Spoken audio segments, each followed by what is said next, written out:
tuli. Okei, üks asi on siis fotokogu. Et ma valisin siia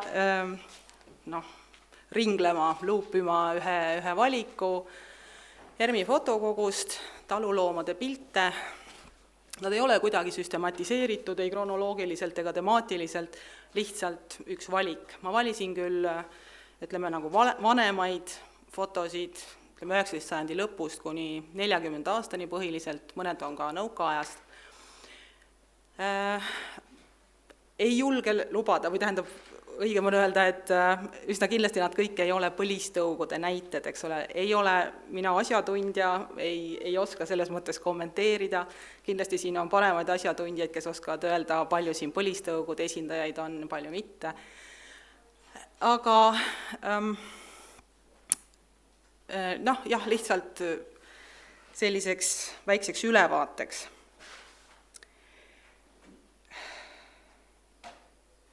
Ja püüdsin valida neid pilte ka niimoodi, et näha oleks neid keskkondi, neid taluõuesid, neid erinevaid karjamaid, neid keskkondi, kus taluloomi siis minevikus võis liikumas näha ja mida nad ka ise kujundasid.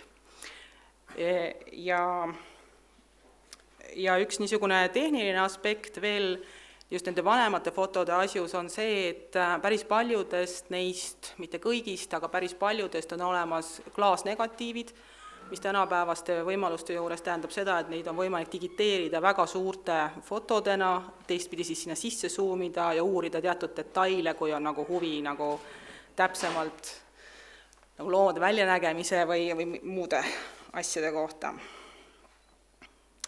Ja kui need pildid siin vahelduvad, siis kindlasti märkate, et kõige rohkem on näha hobuseid, veiseid, lambaid. Veidi vähem on sigu, veel vähem, päris harva on näha kanu, hanesid, kitsi, koeri-kasse. Ja see proportsioon tegelikult kajastab üsna hästi ka seda, milliseid taluloomade liike, milliste liikide kohta on muuseumikogudes rohkem infot, siis nii pildilist kui käsikirjalist arhiiviinfot, ja milliste kohta vähem. Et ongi siis see klassikaline kolmik, hobused, veised, lambad, nende kohta on rohkem, kodulindude kohta, kasside, koerte, kitsede kohta on napimalt. Mis ei tähendab, midagi ei oleks, aga see otsimine nõuab lihtsalt veidi rohkem tööd ja vaeva ja tulemus ei pruugi olla sama hea. Teine eripära, kui rääkida sellest, et missugust infot taluloomade kohta muuseumist võib leida, on see, et on üsna palju infot nii-öelda igasuguste kaasnevate, loomapidamisega kaasnevate teemade kohta, mitte niivõrd loomadest endist, et millised nad välja nägid, millised nad oma loomu poolest olid või kuidas inimesed nendega suhtlesid, või okei, see on võib-olla nüüd vale sõnastus, on palju infot esemete kohta, mida loomapidamises vaja on, eks ole, hobuste sadulad, lehmade lüpsikud, igast niisugused esemed, eks ole, ERM kui esemete koguja. On palju arhiivi infot käsikirjalises kogus selliste teemade kohta, nagu kuidas loomi toideti, millised olid karjamaad, millised olid heinamaad, kuidas karjatamine, heinategemine oli korraldatud, loomade poegimise kohta, haiguste kohta, kuidas neid raviti, kõike muud niisugust. Aga jah, võib-olla kui otsida nagu spetsiifiliselt, milline see loom ikka ise oli, siis see on suhteliselt niisugune napim info. Aga siis, kui tuua paar näidet, et kui nüüd olla huviline ja tulla ERMi kogudesse uurima siis arhiivi andmeid, et missugune see tekst on, mida võib oodata või missugust teksti saaks lugeda. Näiteks on 34. aastast Muhus ja Saaremaal tehtud välitööde aruandes kirjeldatud siis hobuseid niimoodi. Vanatõugu Muhu hobused olid pisikesed, paksud ja madalad. Erilist kindlat karva neil ei olnud, oli valgeid, lepusid, ma saan aru, et see tähendab ruuget, kui ma murret õigesti mõistan. Kõrbi ja kollas. okei. Vanatõugu hobune oli muidu taltsas, kuid iga võõra asja vastu hirmus kartlik. Autodega ja jalgratastega ei harju nad kuidagi. Sellepärast on mitmed hakanud pidama teist tõugu või teise tõuga segatushobuseid. Tõsised Muhu talupojad ei pea ka teist tõugu hobustest suurt lugu, sest need ei ole nõnda vastupanevad Muhu viletsail karjamail ega viitsi omale kogu aeg toitu otsida nagu kodused. Kuivastu mõisnik on toonud tõu muutmiseks pika jalaga ja peene kaelaga inglise hobuseid, kuid neid hirvi, nagu ütleb jutustanu, pole keegi tahtnud. Vähe on maatõugu hobuseid seganud sõja ajal, ühesõnaga siis segunenud sõja ajal Vene sõjaväehobused, ent üldiselt on praegugi Muhu hobuse tõug õige puhas.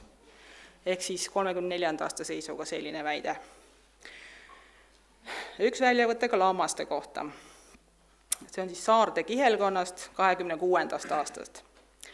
Lambad olid enamasti mustad, valgeid väga harva. No, nüüd hakkab meil see sisse välja logimise värk. Lõpsu midagi taami.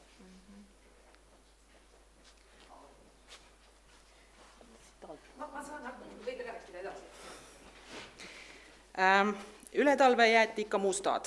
Vill oli karm, aga ikka peenikest lõnga neist ei saanud. Kui lõnga tahtsid teha, pidi jämeda tegema. Riie tuli ka jäme nagu kuusekoor. Peenema villaga lambad tulid hiljem 1875-80 aasta ümber. 2 korda aastas niideti neid vanu karme lambaid. Vaevavill kutsuti, mis maikuus pöeti, see oli ära vanunud. Sügisene vill oli häävill, pehmem nagu rasvatsem. Ja siis üks ka veiste kohta. See on siis Järvamaalt 25. aastast. Oli maatõugu kari, mitmesugust karva, esinesid mustad, valged, kirjud, sinised, küüdud, mustahallid, kõige sagedamini valkjas punased tõmmukirjud lehmad. Nad olid veiklase kasvuga, madalad, paksud ja andsid head piima. Ümmarguse kehakujuga, väikse peaga, teravapoolse laudjaga. Erksad ja puhtad loomad pikavõitu karvaga.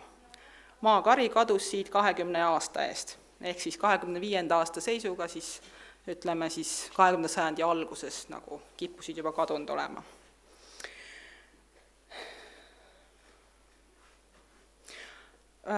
Mis veistesse veel puutub, siis kui me tänapäeval põhiliselt räägime lehmadest, siis ERMi-kogudes leiab palju juttu ka härgadest, kes ju paiguti Eestis, ütleme saartel, Lääne-Eestis, paiguti Põhja-Eestis.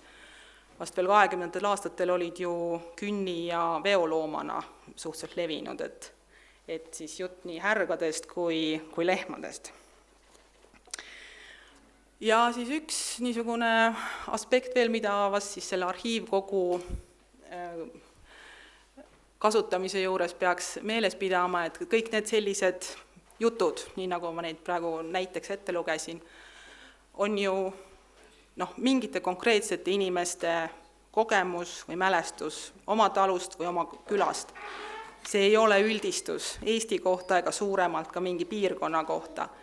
Et sellepärast võib tihti juhtuda näiteks nii, et keegi inimene konkreetsest külast on väitnud, et suhteliselt kategooriliselt, et ei, kitsi ei ole siin kunagi peetud. Keegi inimene kõrvalt külast võib-olla ütleb veidi leebemalt, et tänapäeval on vähem, aga vanasti võib-olla oli nagu rohkem. Keegi kolmas lähedusest ütleb, et kitsi kasvatati päris palju enne, kui talud ära krunditi. Et selles mõttes alati tuleb vaadata nagu veidi laiemat tervikut ja hea on, kui kombineerida muude allikatega, muu infoga. Et see etnograafiaalane teave on selline, millel on omad plussid ja omad miinused, tal on teinekord sisaldab palju häid detaile, võib-olla sellist infot, mida kuskilt mujalt on raske saada, aga samas selliseid suuri piirkondlikke üldistusi teha või ka näiteks statistilist teavet saada, parem on, ma ütlen, kui kombineerida mingite muude allikatega ka. Okei. Juba. Nüüd ma pean lõpetama niisuguse negatiivse noodiga, see ei ole hea, aga aus on öelda seda, et kui ma nüüd räägin ERMi kogudest ja kuidas neid kasutada saab, siis ajastus on tegelikult mõnes mõttes nii halb, kui veel olla saab, sest et sellest juunikuust lähevad meil kõik kogud kinni, kuna ERM hakkab kolima Raadile. Nii et selles mõttes, kui on huvi, siis kiirustage, teil on 1,5 kuud aega, või siis tulge alates 2016. aasta septembrist meie uude majja, kus tingimused on kindlasti palju paremad. Senikaua uurige andmebaasi muuseumite infosüsteem, kus on ka palju infot olemas. Aga kui mu aeg on täis, siis ma praegu rohkem ei saa. See oli ikkagi positiivne lõpp. Maja on ikka positiivne.